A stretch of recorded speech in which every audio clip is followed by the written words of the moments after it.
तर राज्यामध्ये मान्सूनचं आगमन झाल्यानंतरही नागपूर शहरातील अनेक भागात नाले सफाई अर्धवटच राहिली आहे। नाग पिवळी तसंच पोहरा नदीसह नाल्यांची स्वच्छता आणि रस्त्यांची कामं अजूनही सुरूच आहेत। शहरातल्या 200 पेक्षा जास्त नाल्यांमध्ये केवळ 100 पेक्षा जास्त नाल्यांची सफाई पूर्ण झालेली आहे। 15 जून पूर्वी सगळी कामं करण्याचे आयुक्तांनी निर्देश दिलेले आहेत।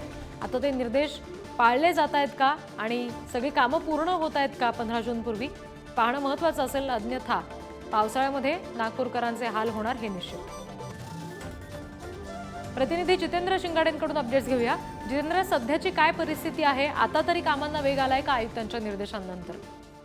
खराई नदी कारण मान्सूनने राज्यात एकीकडे आगमन केलेलं आहे, मात्र विदर्भात अजूनही मान्सून यायला वेळ आहे। तो कधीही येऊ शकतो, 1-2-3 दिवसात येईल अशी अपेक्षा व्यक्त करण्यात येत आहे किंवा हवामान विभागाचा अंदाज आहे। मात्र त्यापूर्वी जी आहे ती नालेसफाईचं काम पूर्ण होणे हे अपेक्षित होतं। जवळपास फेब्रुवारी महिन्यात नदी आणि नाले सफाईचं काम सुरू करण्यात आलेलं होतं महापालिकेतर्फे, मात्र अजूनही हे काम पूर्ण झालेलं नाहीये। गेल्या वर्षी आपण पाहिलेलं आहे की अंबाझरी तलावातून ओव्हरफ्लो मधून जो मोठा पूर आलेला होता, त्यामुळे अनेक वस्त्या जलमय झालेल्या होत्या किंवा थोडाही पाऊस आला तरीही आता ज्या वस्त्या आहेत त्या जलमय होतात आणि त्यामुळे हा जो पावसाचं पाणी आहे हे वाहून जाण्यासाठी नदी नाले यांची सफाई होणे आवश्यक असते। मात्र अजूनही ते पूर्ण झालेलं नाहीये, अजूनही काम अनेक ठिकाणी सुरू आहे।